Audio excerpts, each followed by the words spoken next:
Thank you. I reach you with a beautiful word that means life to me, so it will be. It is the predecessor of the word amen. When we pray, we ask for so much, but we also put ourselves up into partnership. So when I use Ashe with my family, it is a call and response, and it means that we are in partnership, we are in agreement for all there is. So Ashe. Thank you all for coming out tonight. We weren't really expecting all of these people.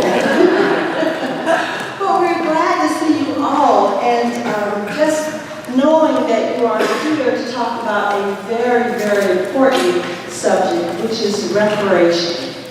And our Coming to the Table leadership, our national organization, that was founded at Easter Midnight 12 years ago, has this wonderful preparation guide that we're going to use throughout this calendar year to talk about these wonderful things. So there's a lot of information you'll get tonight, but just to set the framework, we are coining this journey, this adventure, this trip that we're going on, this reparations, repairing what is broken, which is the truest definition of the word, repairing what is broken. So there are a lot of new people here tonight. Raise your hands. This is your first time at the wall. Look at that. We should I told the chair of our food committee, I said, we could just make dinner $20. They would never know the difference. That's okay. We thank you all for your donation, and everything that you give tonight goes right back into the work that we do in the community and what we hope to do as we move forward. So first of all, I want to thank Ginter Park Presbyterian Church for always letting us come here.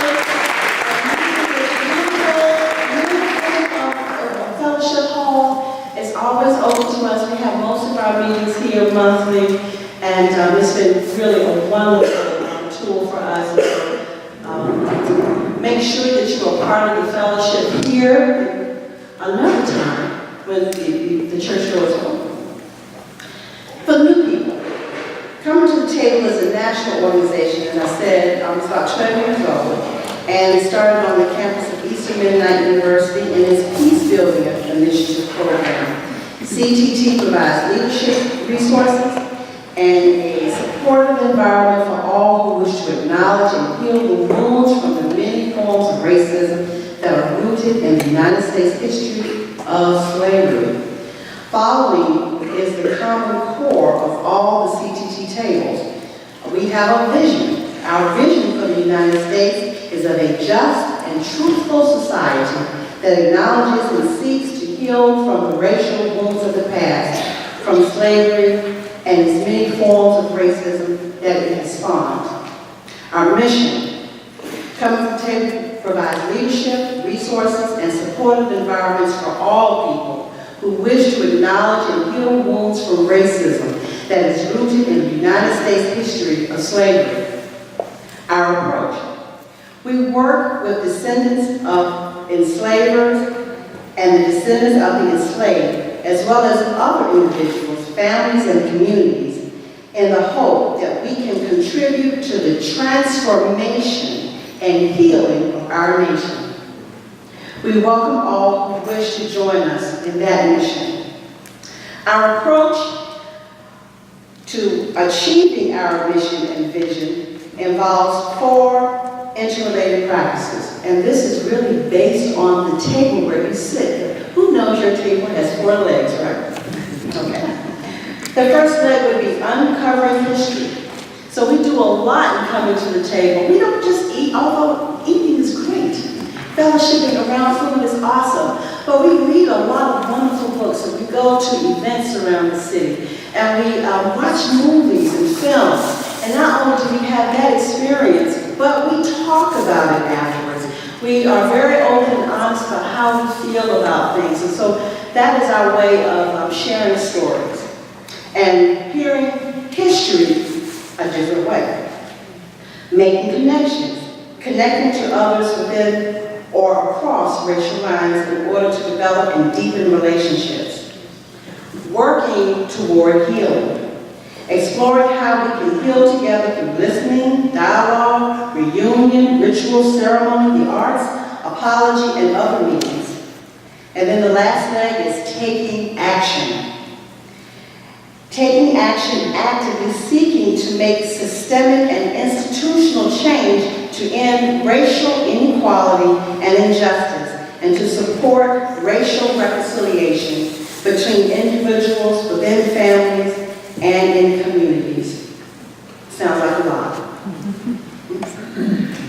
And it is a lot. I'm going to not read from this for a second and talk to you honestly.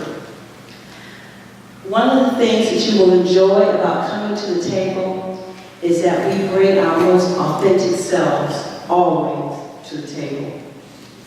We are prepared to get it wrong regularly because we know that that is the avenue to getting it right. We are very aware coming to the table that all of us walked right through that door tonight with a story about other people in the room. Some of those stories might be accurate, but most of them are not. And how do you get to know people? How do you fix what's broken? How do you move us across lines? It'd be nice if we could throw just a check at that. I'd be in that line first. But I also know that in order to heal what's broken, you have to first acknowledge that it is broken. That it has never been what it could be. But you also have to have the vision to know that it could be something greater than you ever imagined. Ashe? Ashe. The group of people that you will meet tonight that have been longtime members of coming to the table, these are change makers. They are the vision holders. They are the ones who know that something else that we have never experienced in this country is possible. Ashe. So we are so glad to have you all here tonight. Although I know you're comfortable, we're going to have to do some moving around in a bit though.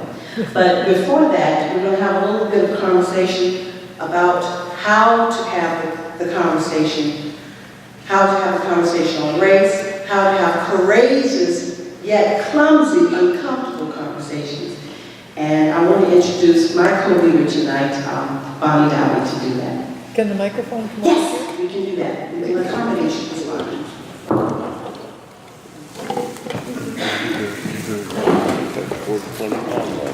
Yeah. Perfect. Right here.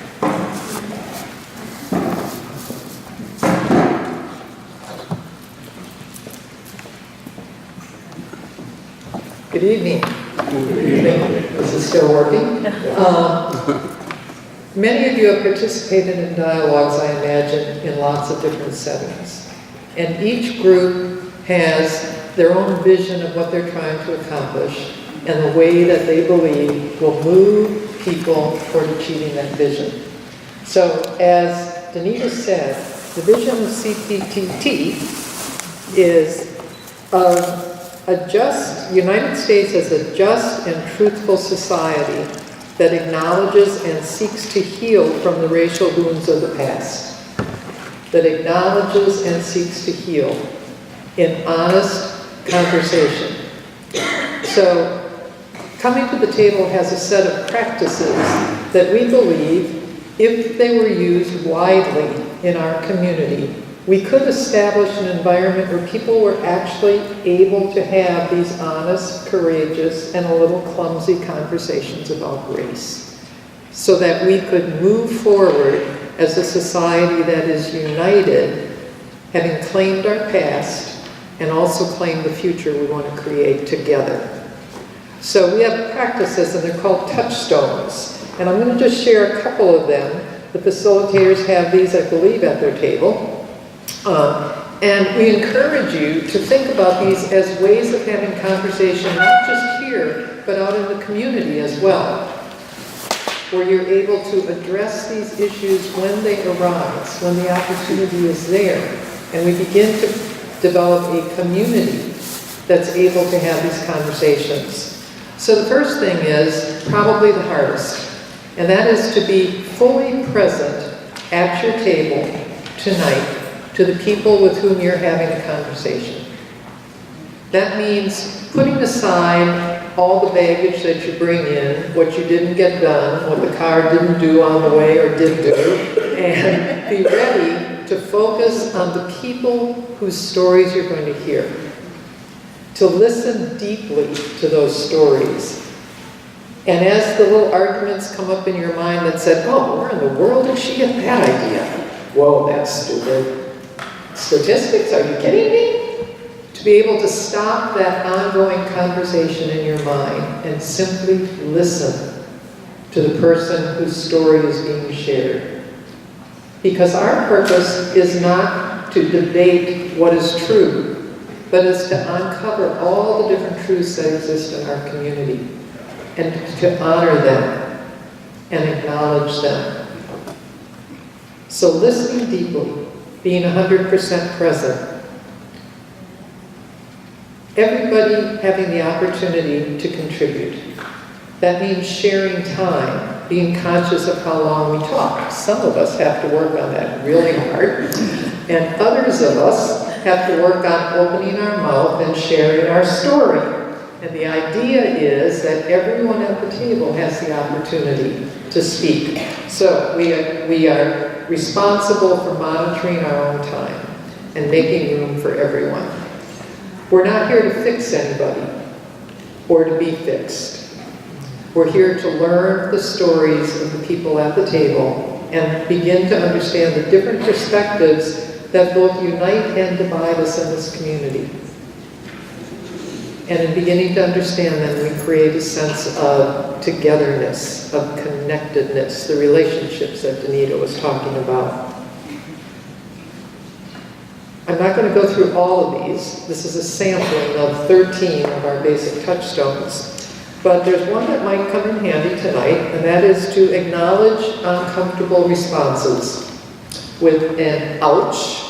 If someone says something and you go, oh, that didn't feel good at all. That felt like discrimination. That felt like a stereotype. That felt like someone just put my whole group in a box. The only way we will learn to have these honest conversations is if we actually help each other by letting each other know when we've stepped into that space of hurting, unintentionally using hurting. So, if you feel the hurt, you can say, ouch. If something comes out of your mouth that you wish hadn't slipped out, and you think, oh, that didn't sound right, you can say, oops. And then, in the circle, you're invited to explain your response. And that's the way we will grow in having these clumsy but honest conversations and be able to communicate better and not continue to make the same mistakes over and over. We are unintentionally hurting each other. And lastly, we maintain confidentiality. What is said at the table, we want to be as open and honest as can be. We invite you to share what is truly in your heart. Not what's in your head, not what you read in a book, not what was on the news tonight, but what's truly in your heart. To share it honestly and openly, and know that when people leave this room, no names or no identifying information is attached to what you have said. What is said in the room stays in the room in the sense of the speaker is not identified. What you learn, we hope you will carry out and spread through this entire community and have lots of opportunities to practice some of these touchstones. Danita? And we'll do the other half of them the next time. Okay. Thank you.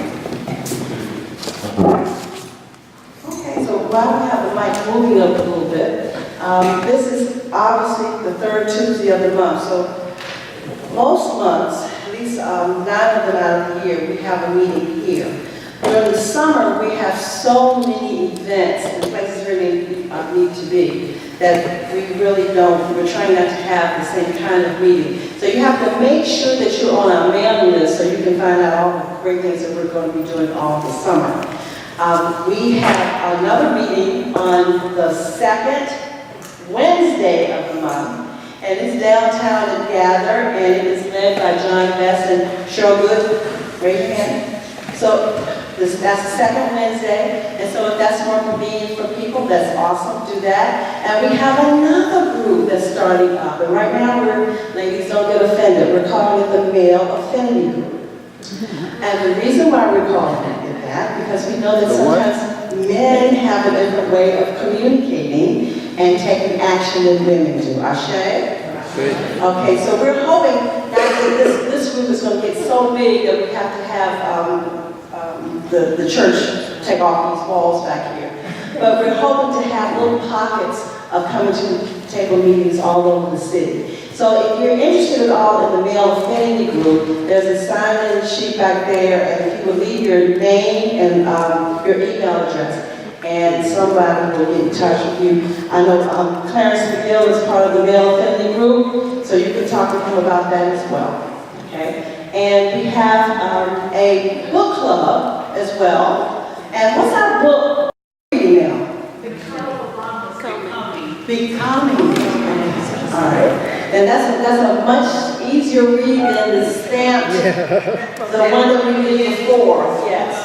Yes. So, The Color of Law, that's a hard one too. How many of you all have read The Color of Law? It's worth your time, it's on Audible. I had to stop the Audible several times so I could get through it. And then we have a movie group. And we're going to talk about the movie group or what we got going on?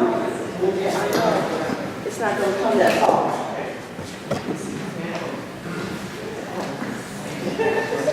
She want to sit right there in the chair? My name is Barbara. Can you use Bob. the microphone? You can't hear me? Can she sit in the chair?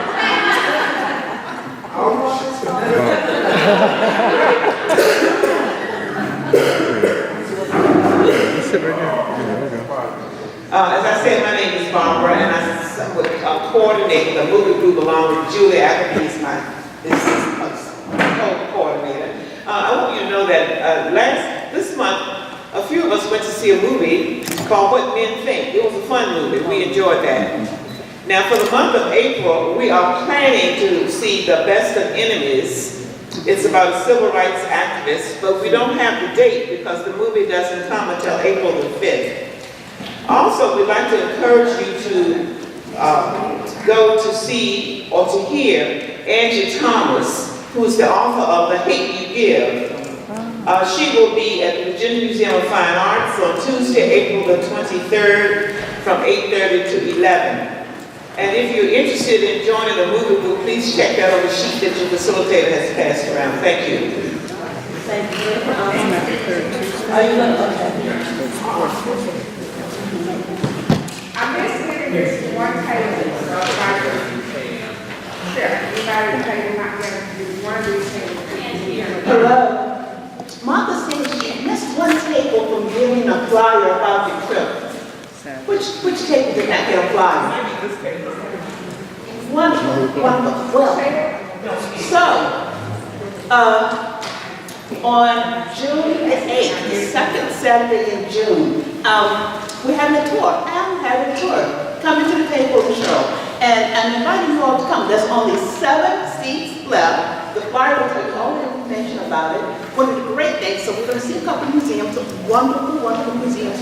Catch me later, I'll give you more details. One of the huge things about this day is the day of remembrance.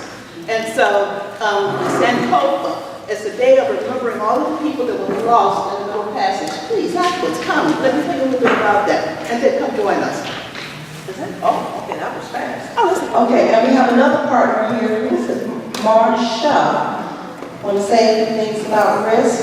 We're going to have to come to the mic.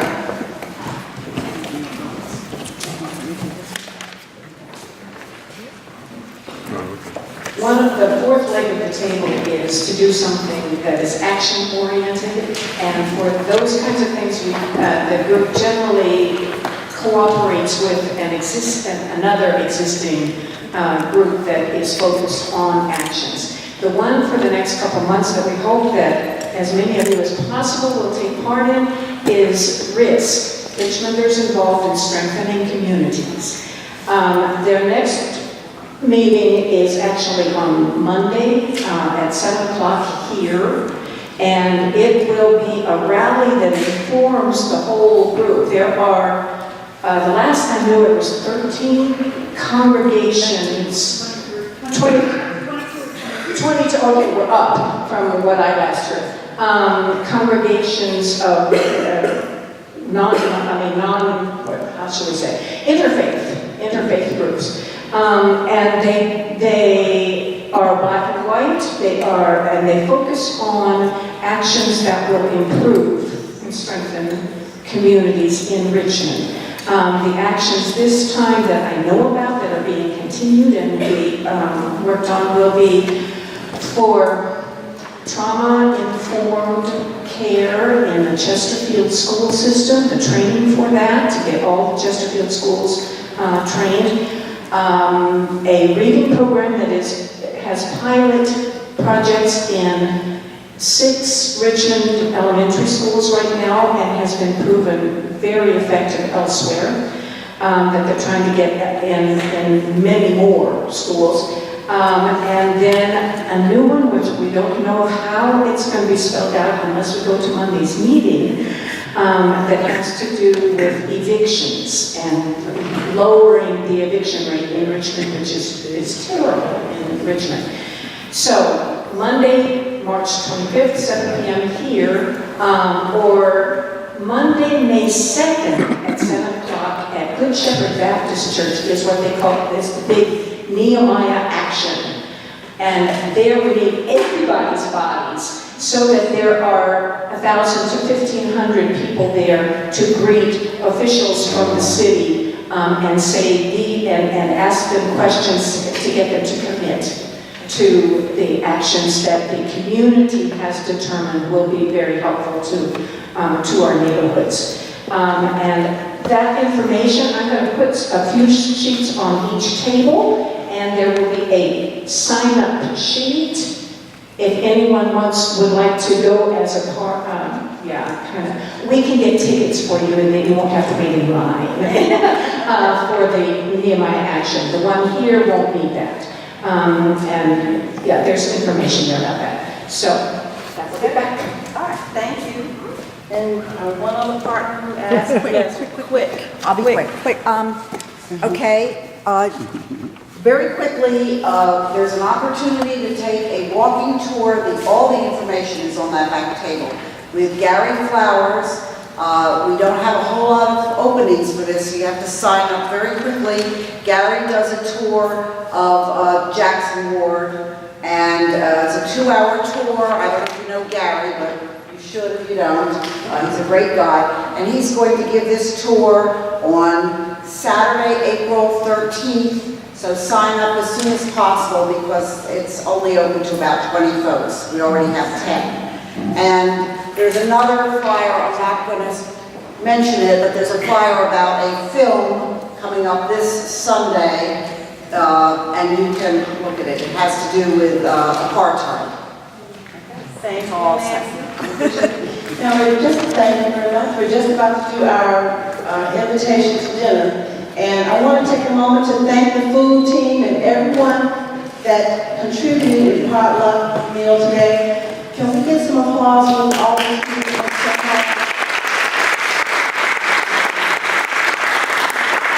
And I promise you will get to eat it, but this next part is a really, really important part of what we do.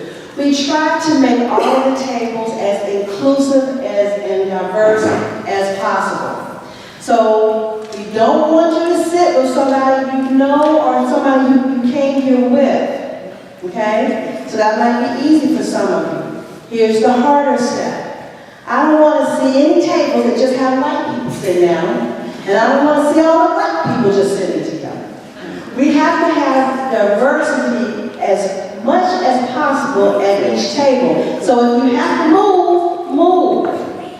I don't want to see a lot of gray-haired people sitting at the same table. millennials here, but the millennials, y'all gonna have to stretch out, okay? That's you, okay? So, that's my job tonight, to make sure that the tables are as diverse as possible, because we know that this is going to be part of your fullest experience, Ashe.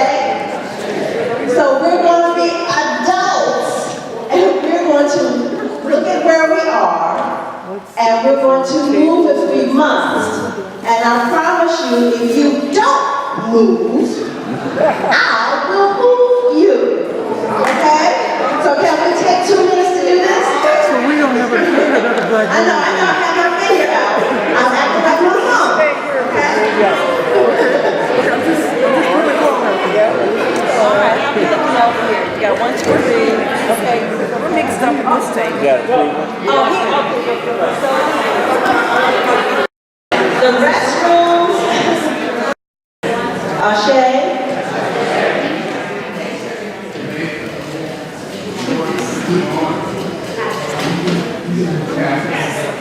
I'm going to ask everyone to take 3 deep breaths, okay?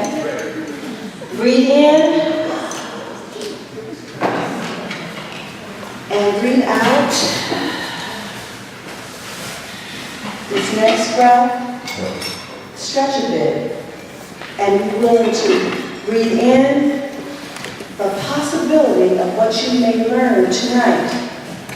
Breathe out anything that keeps you from that. Breathe in whatever gift that brought you here tonight. Breathe out anything that may stand in your way of moving forward. And as your invocation and your meditative prayer today, I want you to notice the small cups that are on the middle of the table. And if everybody would grab one of those small cups.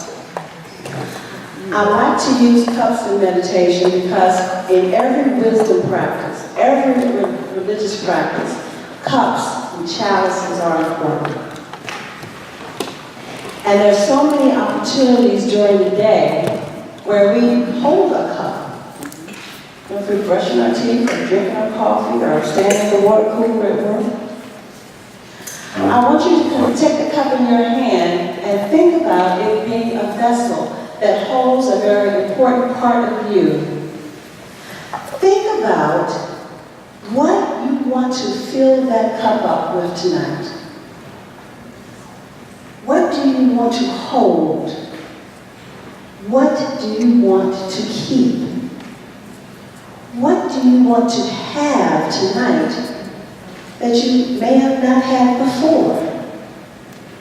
Envision whatever that is in that cup. And after you fill your heart and mind with where you want to be and what you want out of tonight, I want you to dig a little deeper and think of what do you have to let go of to get to that place?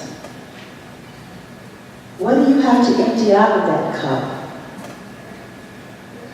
to be full and reach the completeness that you can have individually, as a Richmonder, and as a citizen of the United States? Ashe? We've got a fine evening planned for you. I can even mention John here. So,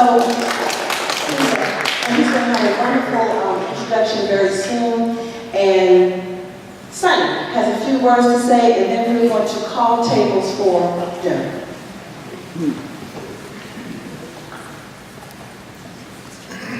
I'm Sonny, and I just wanted to give everybody a heads up. The American Civil War Museum on April the 6th is having an event called Emancipation Day. It normally is celebrated on April the 16th, but they are celebrating it on April the 6th. and we are going to have a table there. We encourage you to come and visit the museum. It's not going to be fully open, or its opening day is in May, but they're having this event on April the 6th. So welcome. We hope you'll stop by and see us. Okay? Thank you. All right, so everybody has a folder with a number on it, right? Yes. Okay. And then All right, so we're gonna make sure everybody fills out their attendance sheets. Just briefly, because I did not mention it earlier, we're here to talk about reparations, but it's time for all of you to go to work now. We're gonna feed you though. Okay, so the first question, I'm just gonna read through them quickly. We're going to help define reparations and what it looks like. And then the question is, what do you feel is, or you observe as, being broken due to slavery, Jim Crow, and discrimination? That's the first question that we'll explain over dinner with your facilitators. The second question is, what are ways this brokenness could be fixed? Okay? And I'm gonna hold off on the third question because that's a whole lot. So, facilitators, you have numbers on your folders. I'm asking table number 1, 2, and 3 to go up to the food table and move expeditiously. A lot of conversation, very full. I ask you to lend an ear and let some others teach our children, our community, what they need to know about. all of our wonderful facilitators. Thank you so much. These are the greatest trained people on the planet as far as delivering us through these courageous conversations. We're going to introduce our speakers. No, this is the best time. If you want to refill your plate to do that, if you want to get dessert, do that. I looked at those desserts. I don't see why people didn't start at the dessert and work on that.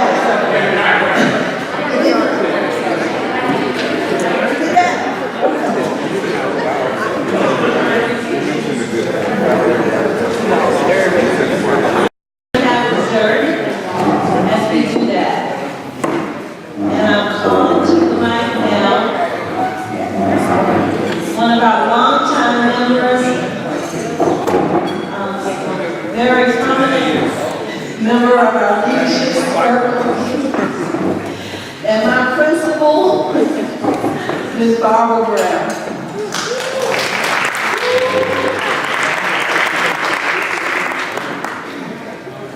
Good evening. I want you to know that I have a collection of 300 cookbooks. Now, why would I have 300 cookbooks? Well, because I want to be a good cook. And I think I am. But thank you. I know I am.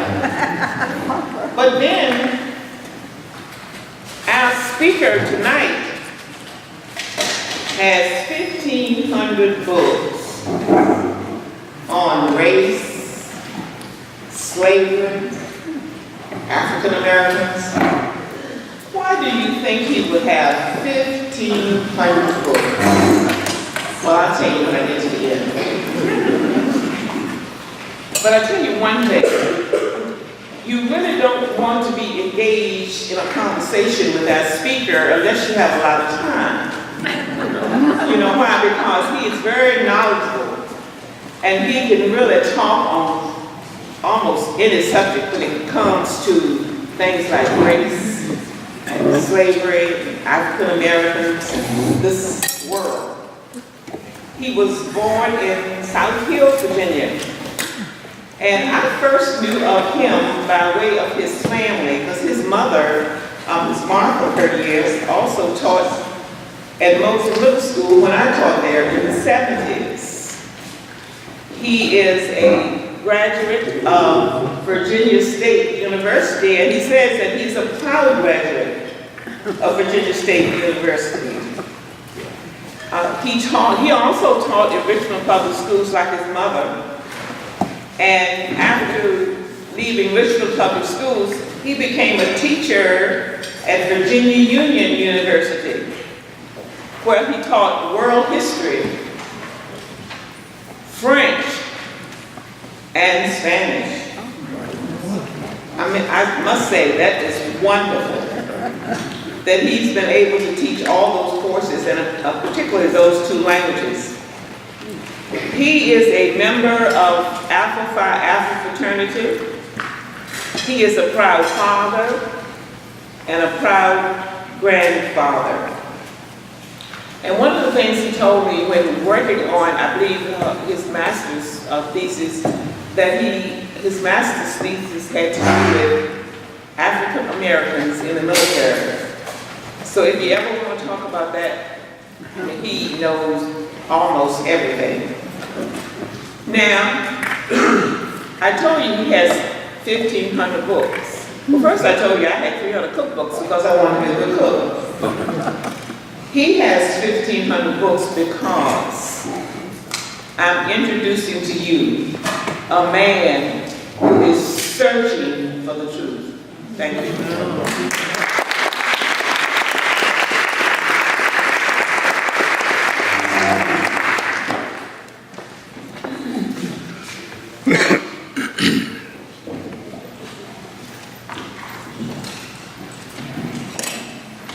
Before all else, good evening to everybody. Good evening. Good evening to everybody. Good evening. The reason I said that twice, a fraction of my hearing, I didn't hear a lot of people this way, I heard a lot of people this way. But for those of you who hardly spoke, that's all right too. I'll remember you too. But I hope everyone is feeling okay this evening. If you're not, raise your hand. I think some of you thought I was talking about food over there. Yeah. But that's another thing that should inspire you to be more inspired to talk about our topic for tonight. I have not spoken before this many people in quite a while. And right now, yes, my knees are shaking. But they'll calm down in a minute too. The term reparations is something I've been hearing for quite a while. And as Dr. Brown told you, I'm from a small town by the name of South Hill, Virginia. Any of you have heard of it? You go 95 south, 85 southwest, and you'll see it, portions of it. There's an old South Hill, make a long story short, there's an old South Hill, and there's a new South Hill. And if you ever go there, it's somewhat unique. They built a shopping center, which brought it up to the modern times. And railroad train, a train used to come through the town. Everybody had to stop, everybody looked, etc. But it was, and still is, uniquely South Hill, Virginia. So if you ever get a chance, go down that way and see the new South Hill on one end and the old South Hill on the other end. But as long as land lasts, South Hill will always be South Hill. Getting back to what I was talking about, and I hope each of you at each table gain some insight into the topic for tonight. And that topic is reparations. Everyone in here probably has his own definition of what reparations, the term reparations means. But I always used to tell my students, when you're in doubt about a word, go to the dictionary. In fact, in your home, second only to the Bible, the dictionary should be there too. Because many people who read Scripture do not understand It's a language all of its own. You see. However, getting back to the word reparations, I looked in 2 or 3 dictionaries and they gave 2 or 3 definitions. However, I wrote down some of the things that I found in the dictionary, which, of course, made very, very much sense. First of all, it said, reparation means something to make up for loss or damage. Now think about that. Something to make up for loss or damage. The next question is, what has been lost? What has been damaged? Or is it, who has been lost? Who has been damaged? Mentally, physically, spiritually, and emotionally. If you ask yourself this question, you're going to get many answers to come to based on your own personal experiences. I doubt that there are very few of you in here who have never interacted with black people before. If you haven't seen them, you've heard about it. If you've never lived around them, some way or another, you've seen them on the highway, on the byways, etc. As my history teacher taught me in college, black people have always been here. No matter how far you go back in history, black people have always been here. We are as old as time. And don't let anybody tell you different. Black people were here before anybody else. You see, science can prove that. That's why they're now working on DNA and all those other things. How do they survive the way they do? When the term oppression comes to view, or comes to mind, rather, black people are always at the forefront. They are the real meaning of what oppression is. I don't know of any other nation on earth that has been enslaved for over 400 plus years and lived to tell about it. So rather than be weakened by it, black people became stronger. So slavery was a plus also. It let them know what they were actually capable of doing. So when I hear the word survival, or survival, I think about my ancestors. Who else could have taken it? They talk about that now. Who else could take a pound of whatever they were eating and feed 3, 4, 5 people for a whole week? Nobody else could do that. Some people call it a miracle. No, it's who they are. They are survivors. Black people are still survivors. They will always be survivors. However, getting back to the word reparations, it says something to make up for loss or damage. Think about that. Something to make up for. So ask yourself this question: can it really be made up for? Is there any solution to it? Look at all the generations. Generation is what, 20 years? Look at all the generations, the preceding generations, who have been lost in time. Can they be helped? Can the generation today be helped? Can reparations help them? If so, what can be done to repair that damage? Mentally, physically, spiritually, emotionally. So, the other words I looked at were amends, indemnification, recompense, quittance, repayment, restitution. How many of you heard the word restitution?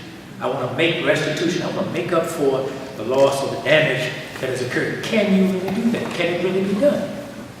When you think about all of the preceding generations that were not a part of that, they are now probably my age or older. So the last one that was mentioned was repayment. How do you pay for something like that? Can the United States government actually pay for something like that? If so, what's the first step you take? Do you tell people, okay, just like voting precincts, you want all black people to line up, and we're going to present them with a check. No amount of money can atone for what has taken place. And that includes those who are dead, those who are living, and then those who have yet to be born. So ask yourself this question: can it really be fixed? Can it be repaired? There are well-meaning people who want to do something about it. But I think they are at a loss too. What can I do to solve this problem? Some people call it a mystery, because the question mark is still there. What do we do? How can we fix it? How long is it going to take? Because don't forget, every second on the clock that ticks, a black child is being born. They're going to come into this world, and they want to know, where do I fit in? What am I supposed to do? But as the saying goes, history is best qualified to do what? Reward is research. Just like Dr. Brown mentioned, I have over 1,500 books in my house. I don't want to be caught short. So when somebody asks me something about Black history, I want to be in the know. Because after all, that's who I am. I think it was Socrates who said, know thyself. He couldn't have said it any better. But there's an old joke, I'm sure some of you probably heard it, and it states, if you want to hide anything from black people, put it in a book. They won't find it. They'll go in the house, ransack the place, and here's a fortune right there in the bookcase, and they'll pass by that. Why? Because somewhere in history, they were penalized for even daring to think that they wanted to be literate. The slave master whipped the devil out of them, or he whipped the devil into it. So here we are in 2019. And you know they say the more things change, the more they remain the same. So how do we fix a problem like this? Or can it be fixed? But, as they say, the beat goes on. Another thing I looked at was the word counterbalance. Counterbalance. People often talk about balance, but they don't look at counterbalance. See, we look at society in many different ways, and we say, you know what? I think they need to do this. I think they need to do that. So it is with black people in America. They've had many suggestions, and still the suggestions are coming in. Many foreign nations have offered their help in trying to resurrect a lost people. And yes, black people are lost. They're still lost. They're still trying to find their niche in society. Where do we actually fit in? These people over here don't want us. Those over there don't want us. The ones in front of us don't want us, and the ones in the back of us don't want us. So, who wants us? Some people would say, well, who needs? When I was coming along, the saying was, who needs Negroes? That's what they called us back then, along with other things. So, the question goes on and on. How do we fix this problem? Because black people are the biggest problem that America has. Make no mistake about it, hands down. Nobody knows what to do with us but the God of the universe. And we know, and like people say, if he knows, he really hasn't told us yet. Because if it were time, the solution would already be here. So the other word I look at is redeem. You know, when you have a coupon, coupons are redeemable. Go back and get them or use them for whatever their value is worth. Well, so are people. People are redeemable. They have qualities which can be used and reused. They never run out of qualities because somebody is always there for them to be, let's say, to use as an example. Everybody following this so far? Yes. If you're not, raise your hand. Okay, what is it you're not following, sir? the whole line of thought of black people. Okay, well, let me put it this way. You said the whole line of thought Your line of thought about black people. about black people. Well, I would only say it looks like it sounds that way because the topic for tonight is involving black people. I don't know if anybody, any other nation of people, I don't say race because a race is something that has a beginning and an ending. But I don't know of any other nation of people who can compare to the suffering, the survival, the problems that black people in America have. I don't think anybody, and I'll take the questions after I'm finished. We are unique in that regard, but we are still striving to reach the top, the unreachable, almost seemingly unreachable top. So, you know one thing for sure. If we are to be a civilized people, we must have first a knowledge of who we are. Schools, sad to say, don't teach that anymore. When I was in school, they had what they call Negro History Week. 1 week to get everything jammed up into that 1 week to honor what they then called Negroes. They hadn't gotten around to calling us black people then. But it was 1 week. We jammed so much up into that 1 week that really it almost gave us a headache. Because the teachers then wanted us to know, who are you? Where are you from? How long have you been over here? And sometimes she would probably pose the question, how long do you think you're going to be over here? Is somebody going to dock a ship, put you on there and take you back, as they call it, the motherland? Or are you going to stay here and be productive? So generally the answer to that was, we're going to be productive. We're not going anywhere because we are many generations removed from the continent. So, the other one was reimburse. How do you reimburse a people for over 400 plus years of servitude? Sometimes I use the word slavery and servitude interchangeably, but they're both the same. You provide a service to someone, whether you want it to or not. So, what is the real answer to this? Can it be fixed? Ask yourself this. Can it really be fixed? Is there really a solution to this mammoth problem? So therefore, we think in terms of all types of actions which would bring about, at least in, let's say, a comfort zone.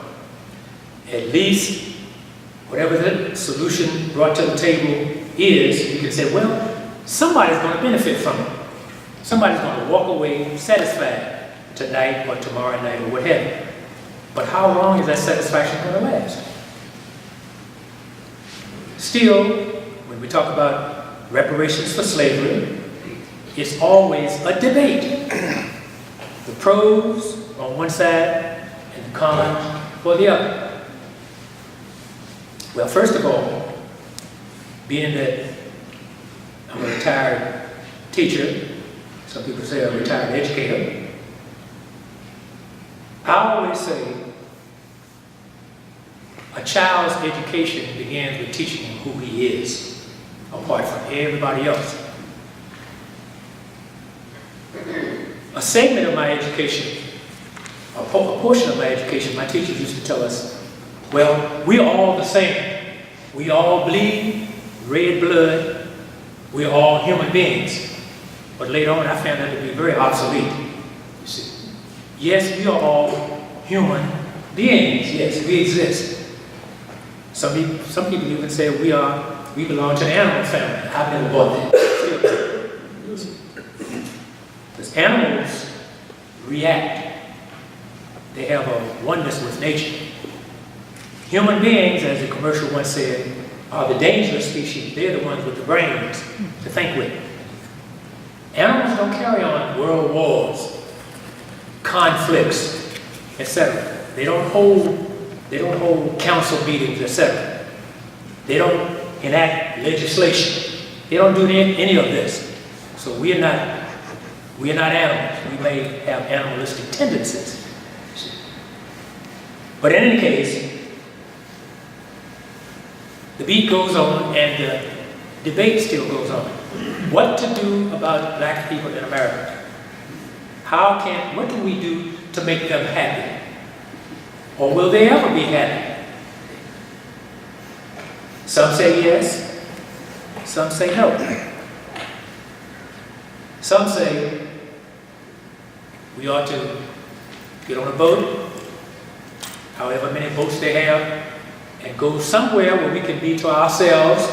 Nobody will bother us anymore. We can enact our own laws, our own rules, and our own guidelines.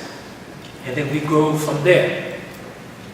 There are some who say, no, it is just not going to happen. It's not feasible. It's not even workable. But who can stand and say and make a comment about that unless they've done some extensive research? There's been a lot of research done. I'm sure maybe 90% of you have probably heard of Marcus Garvey, have you not? You see, he had a plan. For a while, it worked. But as the saying goes, somebody threw a monkey wrench into it. See, he was thinking about reparations too, but reparations in the fact that black people should have their own mode of transportation, or should I say transportation should be provided so they could get out of the United States and become one people again. See, all of this has to be taken into consideration. So as you look around the audience to see who is here tonight, I would like to think that everybody who is here not just because there's good food over there, and it was delicious, by the way.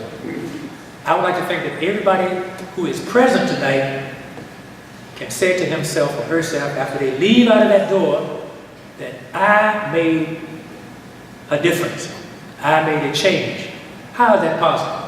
You opened your mouth. If you don't open your mouth, nobody will ever know what you're thinking. And some people don't say anything on purpose.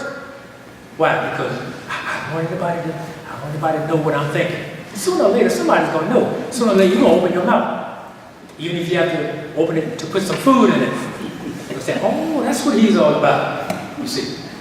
So, when we leave here tonight,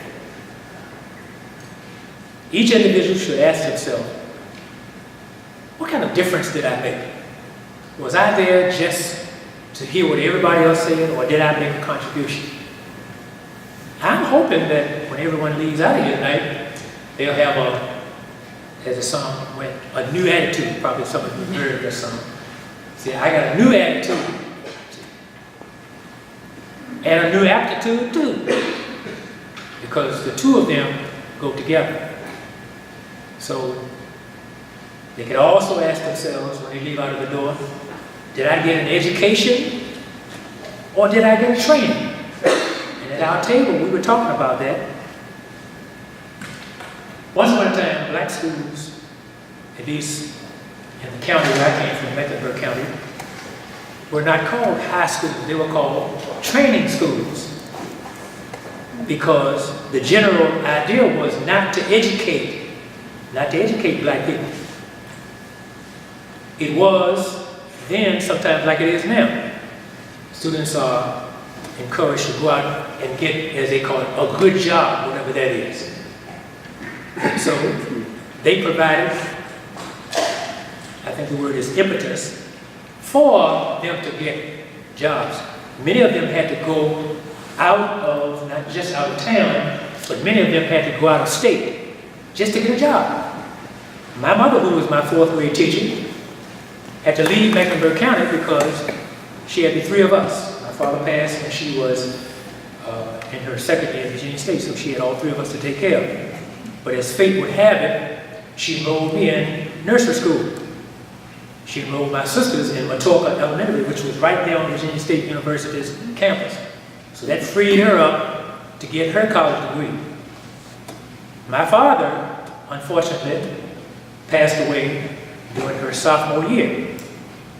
And as is sometimes done, she was somewhat discouraged. Many of the professors tried to discourage her. They said, now, Ms. Curry, now you know you shouldn't be trying to finish school and you have 3 children to take care of. But my mother was very positively stubborn. You're not talking to me. I'm going to get my degree. She got her degree in 4 years. And after she finished her degree, we moved back to the town of South Hill where she got her first teaching job. It was a struggle. Because Mecklenburg County, as she would often tell us, paid only $100 a month. Imagine that, $100 a month. Now, my mother had the 3 of us to take care of. Imagine people who had 5, 6, 7, 8 children to take care of. But you know how we survived? And some people might say, what does that got to do with reparations? Everything. That was a form of repair too. Because there was some damage going on back then. We had a garden, and I always joke and say our garden was about a mile long. We had everything in it. A man from down the road, Pete, as we used to say, would bring his mule up every year at a particular time, and he taught me how to use that mule, how to dig down in the dirt and plow up that garden. And he taught me mule language too. I don't know how many of you know how to talk to a mule. This type of thing. So that was what I call an education/training. So we made it. My mother wrote insurance on the side. And that's how we got to know a lot of other people whom we didn't know. Because back during that day and time, you saw students at school, but sometimes you didn't see them until the next week. But as was typical, black people went around and visited each other's churches. That's how we got to know everybody. And the nicest thing about it was when you went to their homes, you were fed. If they didn't have anything else, they always had food. And oftentimes, we went home with our trunks full of food. And we had a big garden a mile long beside our house. But that in itself was a form of reparations. It was repairing the damage that poverty had done to us. We had food on our table. We had clothing on our backs. And the thing about it was, back during that time, when you went to school, you might see a shirt that you weren't able to wear on somebody else's back, but that's the way it was. That was the real pride. You weren't ashamed. Nobody teased you, but well, so-and-so has on so-and-so's pants.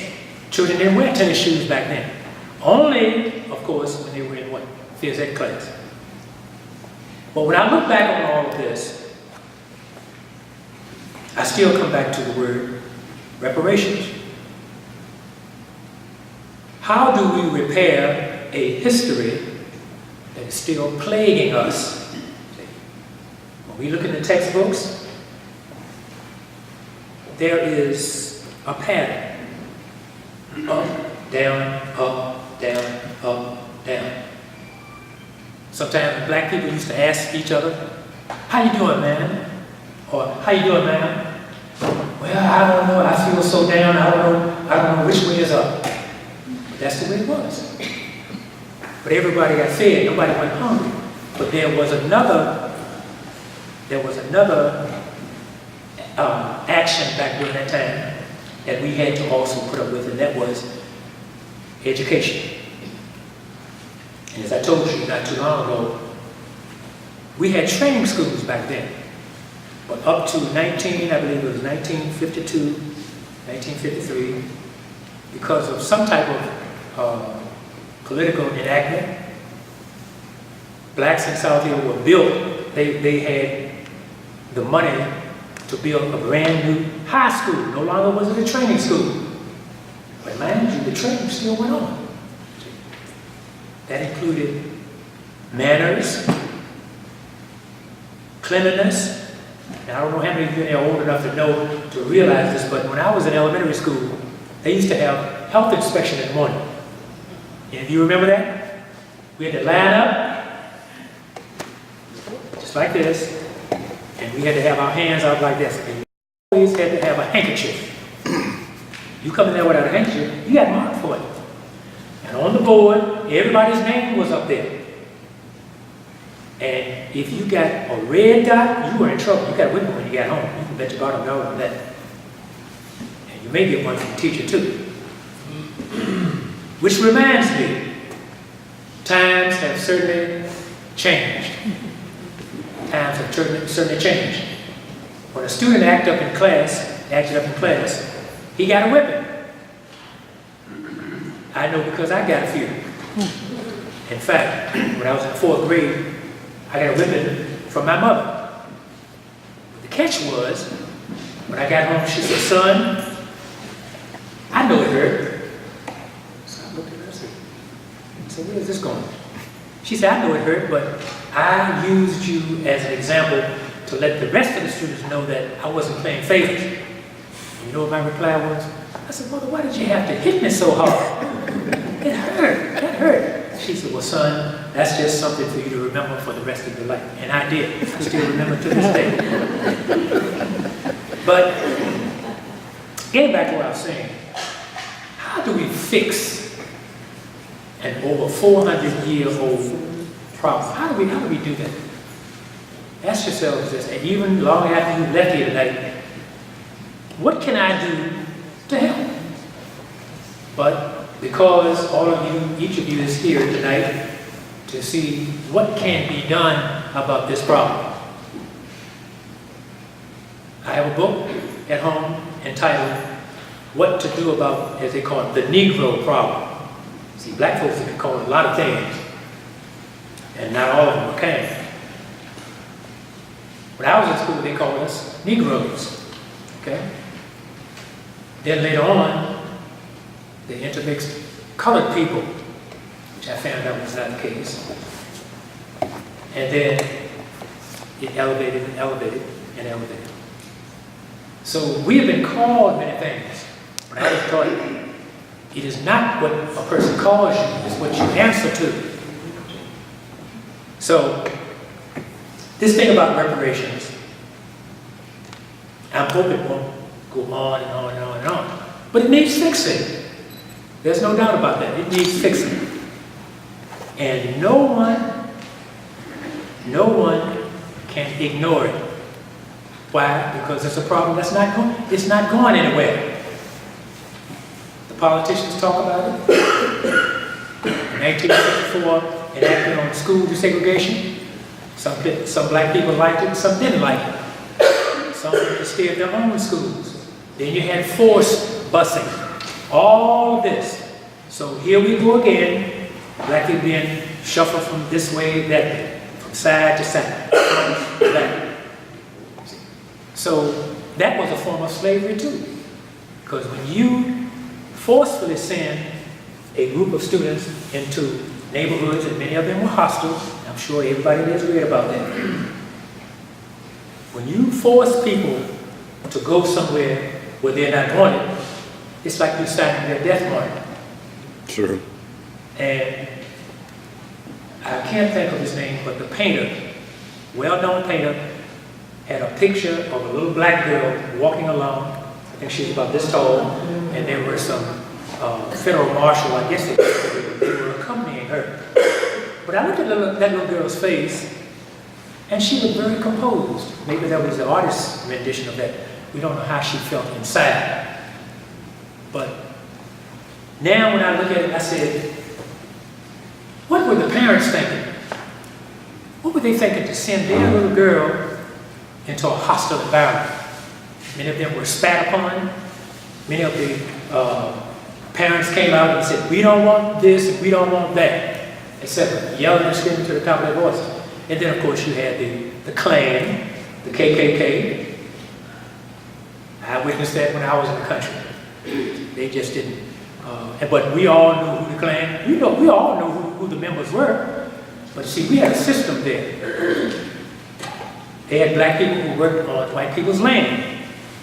So they couldn't do so much protesting, you see, because they worked that land, they tilled that soil, and that was a part of their living.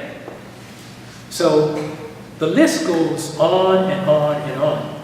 So I implore each of you tonight, before you leave out of the door, to think about this. What can I do to make a difference? Because the problem has to be solved. It cannot continue on and be allowed to fester. So I want each person in here to search your own mind, search your own heart, and search your own conscience. Do I want to make a difference? Or do I want to sit back and let everybody else do this for me? But either way you look at it, it's still going to come out in the form of reparations. What can I do to help cure the damage that has been done mentally, physically, spiritually, and emotionally? And that will be enough to keep you busy until the next time we meet. So hopefully, by the time we meet, and I hope next time, this whole room will be filled to the rafters. People will be sitting on the stages. Because it's a problem that's not going anywhere. And on top of that, black people are not going anywhere either. You see. I mean, where are we going? You see. Because whether we go north, south, east, or west, other people have their own land. Maybe one of the solutions is maybe we can have a land of our own. You see. They gave the Indians reservations. That's another whole different story. But as a historian, just to get off the subject just a tiny bit, ask yourself this question. Very few historians do this. We call the Indians Native Americans. No, they're not. There was no America when they came over here. Ask yourself this question. What were they doing over here in the first place? Everybody can attest to the fact that they came down through the Bering Straits. Cold as heck. What were they doing coming down through the Bering Straits and into what they now call Americans? So whenever you hear the expression Native Americans being used, that's a misnomer. They're not native to this part of the country. No. Find out where they came from. And then the next question, ask yourself, what were they doing coming here anyway? I know what the answer is. Do you? No. Thank you very much.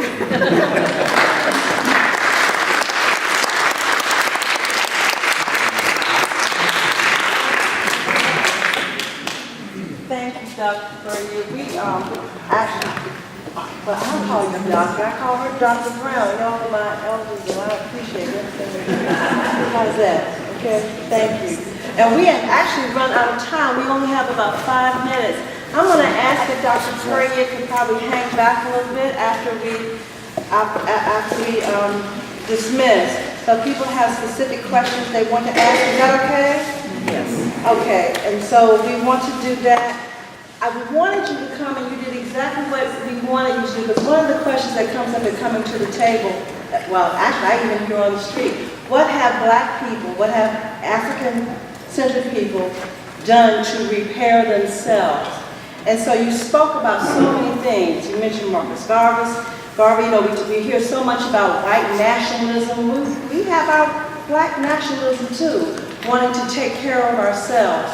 But now we have reached a pinnacle place in our democracy here, where if you would open your minds to this, reparations at this point in our history would not only benefit African American people, it benefits American people. All of the facilitators at their desks, at these green, at the tables in their green folders have what's called a reparation guide. And this guide was created by Coming to the Table's National Committee. It's 22 pages of study and time and research, talking about just what Dr. Bernier said, what reparation is, and what we can do individually and also as a community to get to the other side of this so we can be the America that we envision. I don't have a copy here for everybody, but if you go to www.comingtothetable.org and go under resources. You will be able to download your own copy. We as a group plan to model this for the entire nation this year. Ashe? And we want people to come out and stand with us with this. We got this wonderful gentleman who came out of nowhere to videotape and record what we're doing. And we want to be able to show that here in the former capital of the Confederacy, we can lead the charge on what reparations look like for the rest of the United States.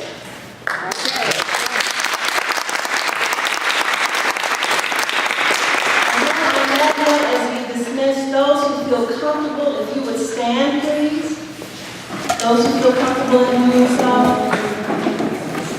And if you can get close for a minute and be able to put your left hand and your right hand on someone else's back. Put your left hand and your right hand on somebody else's back. Stretch it. And I want you to say, I have your back. When you're out there in the street and you see bad news and things that you don't want to see anymore, when you realize what people came through tonight to be here with you, stories that their families told them and their schools told them, and yes, I'm going to say that, maybe even your ministers told you from the pulpit that may not have been true. The people who are beside you tonight have come to tell and acknowledge a different story. And they have to know that you have their back. So tell them again, I have your back. The people that you are holding tonight want to realize something different in their lives. And so